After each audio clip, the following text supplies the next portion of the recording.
Denle un fuerte aplauso al Rey que vive para siempre.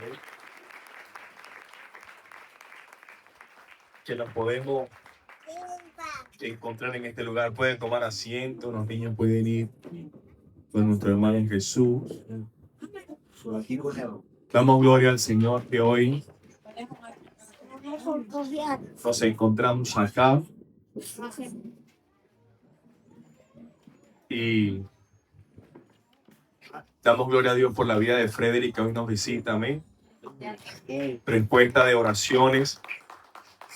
Ahí está su mamá, su esposa, contento de esta bendición. Y nos contenta a nosotros porque hemos estado por mucho tiempo orando y damos gloria a Dios que pudo salir en libertad. Pero no solamente también salir con esa transformación del Señor. Amén. Que Dios hizo su obra. Aún en momentos difíciles Dios transformó y damos gloria a Dios. Bienvenido a casa. Dios te bendiga muchísimo. Amén. Bien, mis amados, quiero que vayamos a compartir hoy la palabra del Señor, que es bendita en el nombre del Padre y del Hijo y del Espíritu Santo. Y rogamos al Padre y al Espíritu de Dios que sea Él quien nos dé discernimiento, amén, que abra nuestros corazones, nuestro entendimiento para recibir su palabra. El viernes pasado, usted sabe que el domingo anterior que no pude venir, pues estaba bastante enfermo. El malestar comenzó el día viernes, ¿no? Y el viernes estaba atendiendo una situación bastante cuesta arriba, que salió en las noticias. Yo no sé si usted lo llegó a ver en La Verdad y todo eso. Salió en las noticias el día lunes, por allí, inclusive en las noticias del ciudadano Goncalves.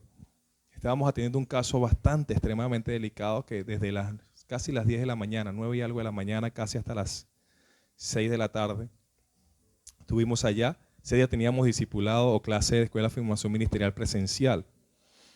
En las redes eso salió el día lunes, en rangos generales o en aspectos generales. Un hombre de Caracas buscaba o rondaba la zona, rondaba los colegios y montaba muchachitas menores de edad en el carro. Y bueno, usted ya sabe todo lo que puede pasar. Fue impresionante, muy impresionante, ver todo, porque nos mostraron todo, ¿no? Porque los directores que llamaron era para que identificáramos cuáles eran nuestras de nuestros colegios. Y ver todo lo que había de fotos y videos dentro de ese vehículo fue impresionante. Identificar de nuestros colegios jóvenes, adolescentes de 15 años, eso parte el corazón en pedacitos. Porque uno en ese momento está cumpliendo una función directiva, pero uno piensa por un segundo como padre, ¿sí?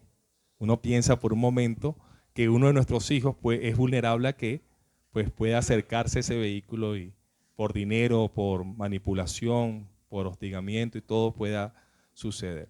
Impactante fue, más me partió el corazón cuando casi eran como las 2:30, casi 3 de la tarde. Estábamos esperando a otra directora que llegara para que identificara, porque había muchas. Y una de las que identifica tenía 11 años. Y eso nos quebrantó muchísimo. A mí eso me despedazó el corazón en esa hora, ¿no? Salgo de allí y ya como a eso de golpe 6:30 que vuelvo otra vez a ir y todo aquello. Hago la llamada a una amiga, estudió conmigo en la universidad, hicimos una amistad, bueno, más que una amistad, una hermandad, hasta el sol de hoy. Y la llamo, ella es de Caracas. Ella trabajó conmigo en un público y en un privado allá en Caracas. Y la llamo porque una de las insignias que yo identifico era de Caracas, de ese colegio en el que trabajé en el 2011, imagínense. Cosas muy estratégicas, ¿no? Dios sabe por qué. Y yo la llamo y le digo, mira, está pasando tal cosa y hay una joven de ese colegio.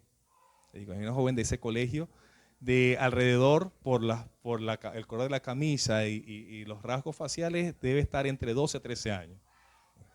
Entonces, en medio de conversar y ella identificar y poder reportarlo arriba, ella me dice algo que a mí me llamó mucho la atención y me lleva hoy a compartir esto.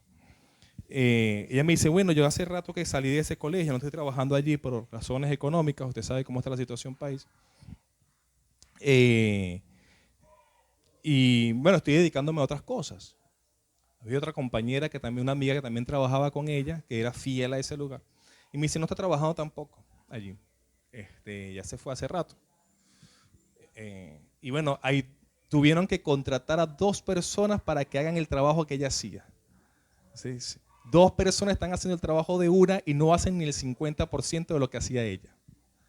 Y yo le digo, bueno, era...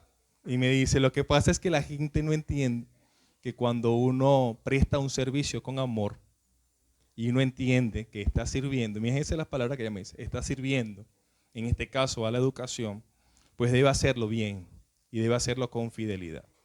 Y muchas personas, Leonardo, están es por el dinero o están por el puesto y no porque entienden que independientemente del dinero y del puesto debe haber servicio y fidelidad.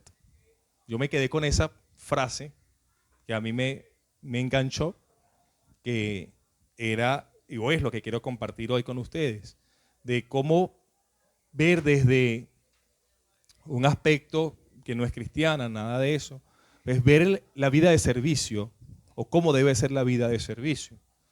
Cómo concebir y cómo entender que el prestar un servicio en cualquier rango, en cualquier área, pues debe haber el hecho de que pues lo estoy prestando y debe haber fidelidad. Debe haber el hecho de que lo haga bien, que lo haga con esmero, con compromiso. Y empecé a escudriñar las escrituras y a poder entender un poco esto a la luz de la palabra. Y me encuentro con este pasaje bíblico que está en Primera de Corintios, capítulo 4. Primera de Corintios, capítulo 4.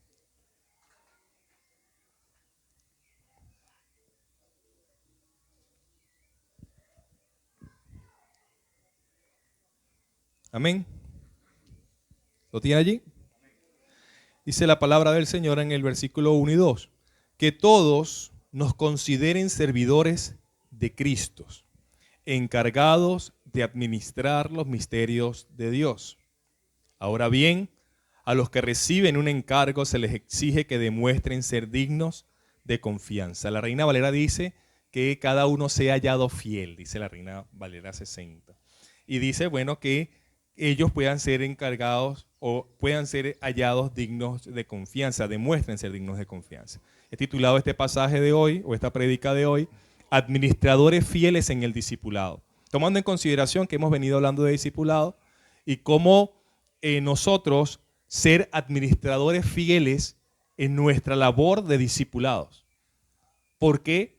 Porque no podemos perder de vista que el Señor nos llamó es para ser discípulos, ¿sí? Gloria a Dios que nos llamó para cantar, adorar, sentirnos bien como hermanos. Gloria a Dios que nos llamó al cielo, allá vamos, es una promesa. Pero dentro del llamado hay un mandato que no es discutible.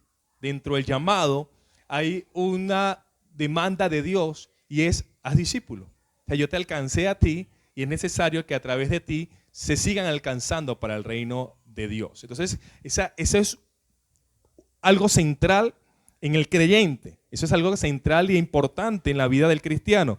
Yo soy hacedor de discípulos. Y Jesús nos hace ese mandato, nos hace ese llamado antes de irse, para que nosotros lo podamos desarrollar, lo podamos testificar y lo podamos cumplir. Y Jesús desea que ese hecho de que yo soy y hago discípulo, lo haga en todo tiempo. Lo haga en cada circunstancia, en cada contexto, en cada momento. O sea, no es hacer discípulos solo cuando yo llamo, vamos a evangelizar o vamos a iniciar el PhD. Bueno, ahí es que soy hacedor de discípulos. No, en la mañana, en la tarde, en la noche, en la familia, en el trabajo, en el autobús, en la escuela, en la universidad, en donde usted esté, usted es un hacedor de discípulos, usted es un testigo de Cristo. Y la gente que está a su alrededor, las personas que están a su alrededor, ven en usted el hecho de que usted proyecta, habla, demuestra que es un cristiano, que es un hijo de Dios. Por lo tanto, mi vida debe entonces administrar ese hecho de que soy un discipulador, que soy un hacedor de discípulos. Y constantemente, pues, debo desarrollarme e implicarme en eso. ¿Y qué es un administrador? Alguien que está al cuidado de algunas cosas que le ha dejado a alguien, que le ha asignado a una persona. Eso es un administrador. Y procura que ellas sean usadas, o esos recursos, o esos bienes, esos materiales, sean usados correctamente, sean multiplicados. ¿Ok? Son dos elementos importantes de un administrador, que cuando esa persona o el dueño de todo eso llegue y pregunte dónde están mis cosas, él pueda decir, aquí están y están bien cuidadas y además las pude multiplicar, las pude duplicar. Hay más de lo que me dejaste. Y el Señor pueda, o el dueño de eso pueda alegrarse y decir, oye, les dejé mis cosas, se las confié a alguien que las cuidó y las multiplicó. Y en la Biblia encontramos innumerables momentos donde habla de los administradores. Y en este caso el apóstol Pablo está hablando de aquellos que administran o que sirven los misterios de Dios. Fíjense que dice el texto bíblico que somos encargados de administrar los misterios de Dios. Y hace 2 meses terminamos, o 1 mes y 1 semana terminamos de predicar el capítulo 13 de Mateo, que tiene englobado una serie de parábolas. Y al final de esas parábolas que usted y yo predicamos, el Señor dice y le pregunta a sus discípulos, ¿entienden esto que les he dicho? Y no sabemos si ellos respondieron que sí o que no. Y allí al final dice, bueno, esto que les he enseñado son los misterios del reino. Esto que les he compartido son los misterios del reino de los cielos. Y como eso es entender nosotros que nos ha sido delegado, y cuando hablamos de misterio no es terror, no es algo misterioso, no es algo oculto, no es algo que da miedo, es algo que el Señor permite revelarnos a través de su Espíritu Santo para poderlo compartir, porque no todo el mundo entiende lo que está escrito. Esto pareciera que hubiesen cosas que personas lo leen y no lo comprenden de momento, pero usted y yo que tenemos al Espíritu Santo podemos comprender lo que está escrito porque Él nos lo revela. Él nos permite iluminar y entender esto para poderlo compartir. Y el Señor dice, bueno, usted es administrador de esos misterios. Ahora, ¿qué implica entonces de mi vida como administrador de los misterios del reino, como un administrador fiel en el proceso de discipulado? ¿Qué quiere Dios de mí? Y 2 cosas encontré en este pasaje bíblico que el Señor quiere que nosotros podamos desarrollar. 1, que podamos comprender nuestra identidad en el proceso de hacer discípulos. Que podamos entender y comprender cuál es mi identidad. Y ya llevamos 3 semanas hablando de identidad, desde diferentes enfoques. Porque Albert lo mencionó la semana pasada. Entender entonces que yo debo entender en este pasaje que mi identidad en este pasaje es que yo soy siervo de Cristo. Yo soy un servidor. Donde yo me pare y cuando entienda mi identidad, yo voy a poderme posicionar y entender y decir, es que yo soy servidor. ¿Qué eres tú? No sé qué soy. No, entonces no tienes clara tu identidad. ¿Qué haces? No sé qué hago. Entonces no está claro tu identidad. Pero cuando yo me acerco y demuestro y me posiciono, me centro y digo, yo soy siervo de Cristo, entonces todo aquel va a reconocer que al yo ser siervo, Dios es dueño de todo. Va a entender que yo estoy por debajo de Él, porque a Él me someto, a Él le sirvo, a Él me entrego. Por lo tanto, Dios es dueño de todo, incluyendo mi vida. Incluyendo lo que creo decir que es mío. Es Dios dueño de eso. Incluyendo el ministerio que Él me ha entregado, Él es dueño de eso. Pues implica en el hecho de yo poder decir soy siervo de Cristo, es porque yo me entrego a Él con humillación, con humildad y con obediencia. 3 cosas importantes del siervo: humildad, humillación y obediencia. Hermano, a todo aquel que tiene personas bajo su cargo y bajo su responsabilidad, va a esperar de ellos obediencia. Todo siervo, todo aquel que presta un servicio, no se puede rebelar. ¿Verdad que no? Porque va a traer con eso, o con esa revelación, o con esa rebeldía, consecuencias. Ante todo, siempre hay un hecho de obedecer al que está por encima de mí. Y en este caso el Señor nos dice, el que está por encima de ti soy yo, es el Señor. Por lo tanto, yo a Él me sujeto, por lo tanto, yo a Él le obedezco. Y entiendo entonces cuáles son las ordenanzas o cuáles son las demandas que Él quiere de mi vida y que yo las voy a obedecer. Entonces, entender primero en mi identidad como siervo de Cristo. Y no peleo con Dios. No le pongo a Dios condiciones, ¿sí? Sino que sencillamente me determino a obedecerle. Sencillamente me determino a caminar con Él en obediencia. Además de ser siervo de Cristo, entiendo que mi identidad está centrada a que yo soy un administrador de sus bienes. En este caso, los bienes es de los misterios de Dios. Ok, yo soy siervo de Cristo porque estoy dispuesto a caminar, porque estoy dispuesto a hacer, porque estoy dispuesto a obedecerle, pero además comprendo que yo soy un administrador de sus bienes, de sus misterios. Él me los dejó para que yo haga con ellos algo. Él me los entregó para que yo pueda con ellos hacer algo. Por lo tanto, yo como un hombre que entiendo que soy administrador de los misterios de Dios, comprendo en mi vida que he recibido verdades espirituales que otros no han recibido. Y esas verdades espirituales es el Evangelio de Cristo Jesús. Son las buenas noticias del reino de Dios. Usted las recibió y las aceptó en su vida, las tiene. Y el Señor pide que usted las administre. ¿Por qué? Porque usted no es creador del mensaje que predica. El mensaje que predica es único y lo dejó Cristo. Este es el mensaje que les he dejado. Usted no es creador de ese mensaje. Usted no lo inventó. Usted no lo diseñó. Usted no agarró y lo estableció en algún momento de la historia. No, Señor. Jesús vino con ese mensaje y nos los dio a nosotros. No los entregó. Y al entregarlo, entonces yo soy un administrador de ese mensaje. Debo compartirlo bien. Debo cuidarlo. Debo entregarlo a los que están a su alrededor. ¿Para qué? Para que el Señor diga, oye, el mensaje que te entregué, que yo lo diseñé, que yo lo creé y te lo entregué, tú lo has administrado bien. ¿Cómo lo has administrado? Lo has compartido y se ha multiplicado. Y cuando yo venga a buscar mi mensaje está multiplicado. Mi mensaje está bien administrado. No te lo quedaste. Porque hay gente que se queda como, esto es mío. Este mensaje es mío. Y no, señores. El Evangelio de Cristo es para compartirlo. Los misterios del reino de Dios es para poderlo extender, para poderlo decir. No me lo puedo quedar. No lo puedo atesorar como que, ay, el mensaje más hermoso. Y sí, es el mensaje más hermoso, es el mensaje más preciado, pero no es para guardarlo en una caja de tesoro. Es para que ese mensaje hermoso y precioso se pueda extender a otros y otros puedan ver que es espectacular ese mensaje. ¿Y quiénes somos los que lo administramos? Usted y yo.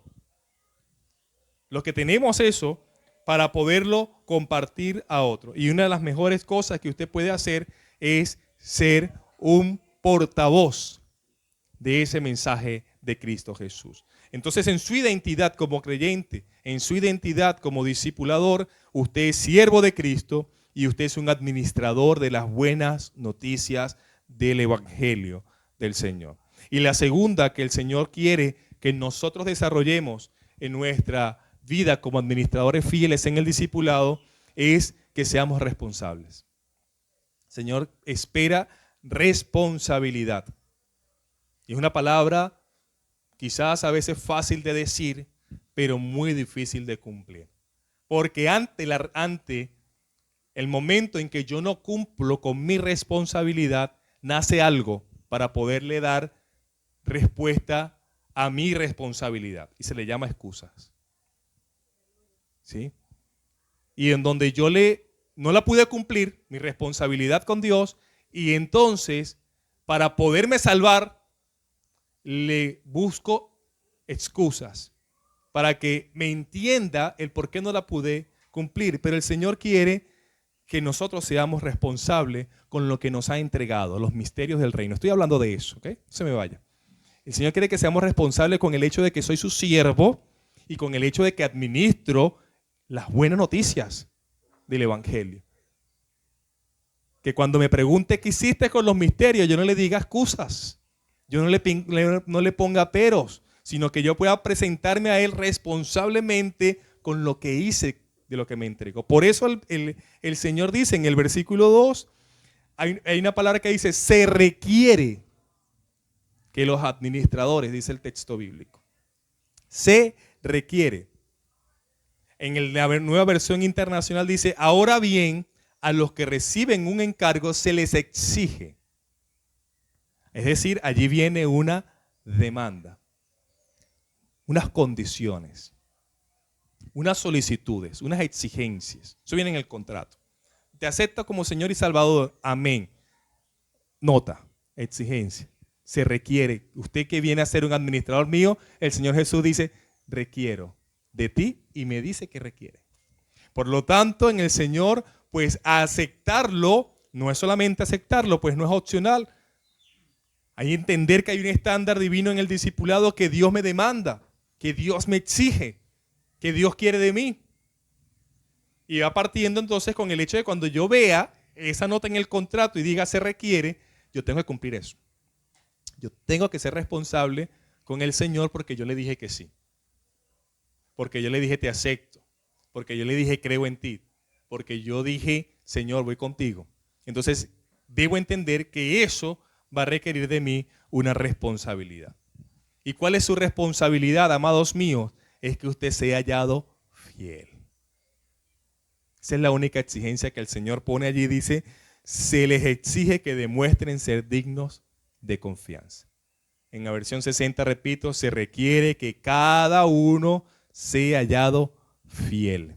Entender esto, hermano, cuando el Pablo lo está escribiendo y lo está identificando, hermano, es cada uno. Cada uno. Al final, entender que son mis cuentas personales. Son mis cuentas. Es mi responsabilidad. Es mi compromiso. Es mi trabajo. Y no lo puedo anclar al del otro. ¿Sí? ¿Me explico? No lo puedo condicionar al que el otro lo haga o no lo haga. Yo debo velar que yo pueda ser hallado fiel. Yo debo cuidarme, yo debo trabajar, yo debo esforzarme, yo debo hacer para que yo pueda ser hallado fiel. Los demás, porque el Señor dice cada uno. Él no va a venir, el grupo 5, venga el grupo 5, vamos a ver cómo salió. No, soy en el colegio cuando mandan a hacer trabajos en grupo. En el Señor va a llamar a cada uno y va a ver si cada uno es hallado fiel. ¿Qué implica entonces ser fiel en el Señor? ¿Qué implica la fidelidad? ¿Qué implica ser dignos de confianza? Una constancia número 1 en la vida devocional y en mi vida de testimonio. Ser hallado fiel, el Señor me va a ver en mí constantemente mi vida de devocional a Él, mi búsqueda constante a Él, mi entrega constante a Él y mi vida de testimonio público. Mi vida de que Él pueda vivenciar, Él pueda observar, Él pueda constatar que yo en mi testimonio proyecto su mensaje. ¿Qué implica ser fiel? Integridad, hermanos. Integridad en el manejo de la verdad, en el manejo de las personas, ser transparentes aquí y afuera, ser íntegros delante del Señor y delante de las personas. ¿Qué implica ser fiel? Una disponibilidad absoluta, sin excusas, para buscarlo, para servirlo, para reconocerle. Que Dios pueda decir, allí hay alguien que está dispuesto a servirme con toda su entrega, sin reservarse absolutamente nada. Son dos cosas esenciales en la vida del administrador del Señor. Porque alguien que tiene identidad en el Señor va a saber lo que tiene que hacer. Alguien con identidad sabe hacia dónde caminar. Alguien con identidad sabe a dónde pararse firme. Cuando hay personas que no saben lo que quieren ni a dónde van, usted lo ve como a las olas del mar. De un lado a otro. Cambiantes. Porque es que no están firmes, no están posicionados, no están claros hacia dónde van y hacia lo que quieren. Y en el Señor lo podemos hacer así. Tener identidad. Y segundo, ante esa identidad como creyente, tener responsabilidad con Él. Porque nuestra responsabilidad es con el Señor, no con el hombre. Y una responsabilidad tan importante porque estamos administrando las buenas noticias del reino de los cielos. porque estamos administrando el Evangelio de Cristo, el mensaje más importante que ha venido a la historia de la humanidad, el mensaje que ha venido a transformar la vida del hombre, el mensaje que ha venido a restituir al hombre del pecado a vida. Tenemos el mensaje que Cristo nos dejó. Por lo tanto, hermanos míos, para concluir, no busque quizá popularidad, no busque liderazgo, no busque posición. Sea sencillamente un mayordomo fiel del Evangelio. Sea un administrador de la buena noticia. No importa en qué posición esté, si lo llega a estar o no. Su vida sea el hecho de que mi vida está para ser un administrador del Evangelio de Jesús. Aprenda a ser responsable con Dios. Aprenda a ser responsable con lo que Él le ha entregado como regalo, como tesoro en su tiempo, en sus dones, en sus enseñanzas, en lo que Él considera que es necesario e importante. Y forme personas, hermano. Busque personas, busque cercanía. Que usted pueda entender que lo mejor que pueda desarrollar es que usted sea hallado fiel. Que cuando el Señor pase lista, haga la evaluación, rindamos cuentas al Señor, podamos estar convencidos de que el Señor diga: te hallo fiel.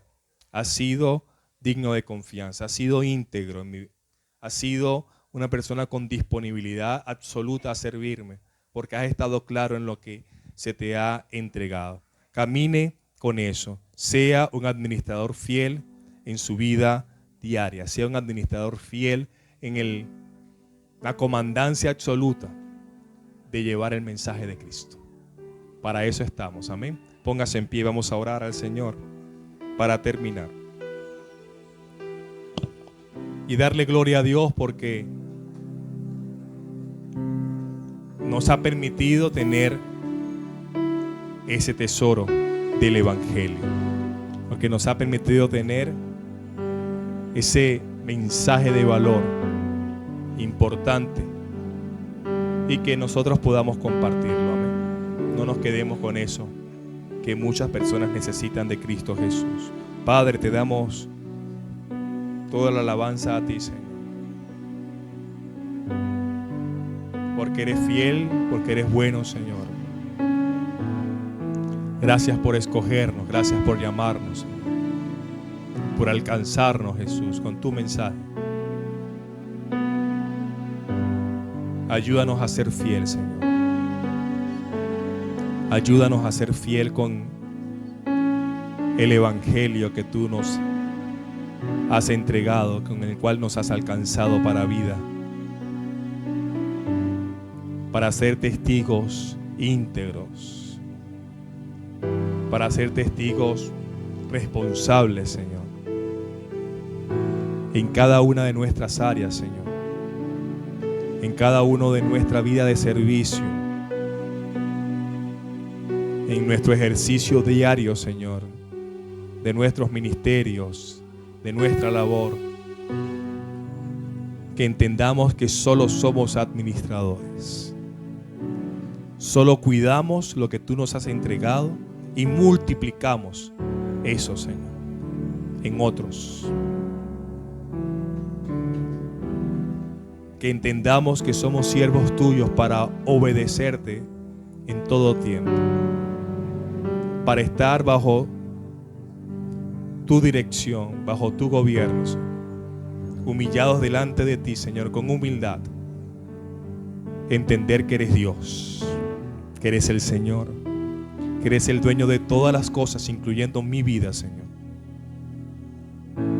Incluyendo todos los materiales, Señor. Tú eres el dueño. Y solo me los has entregado para administrar. Hacerlo con humildad, hacerlo con diligencia, hacerlo con responsabilidad, pero con la intención absoluta de que otros te puedan ver a ti, Señor. Que no pierdan nunca el enfoque, que no pierdan nunca la dirección en mi vida. Y es que he sido llamado, Señor. He sido escogido, Señor. Estoy en esta tierra escogido por ti con vida para que otros te conozcan. para que otros te vean, Señor, para que otros se encuentren contigo, para ser un testigo fiel, un administrador fiel, un siervo fiel, Señor, responsable en lo que tú me demandas, Señor. Te doy gracias, Señor, por ser instrumento. Te doy gracias por ser usado por ti. Y aún en mis debilidades tú te puedas glorificar, puedas fortalecerlas, Señor. Puedas transformar mi vida, Señor, en todo tiempo. Y que tu iglesia, Señor, en este lugar nunca pierda la visión. Nunca deje que su ego, lo popular, la vanidad sea lo que tome lugar, sino que tu iglesia entienda que somos siervos del Dios viviente. Somos siervos de Cristo. Somos siervos de Él. Te honramos, Señor. Gracias, Padre. Gracias porque tú no detienes tu obra, Señor, en nosotros. Tú no te cansas de hacer en nosotros, Señor. Te amamos, Jesús, y te damos toda la gloria a ti. Amén y amén.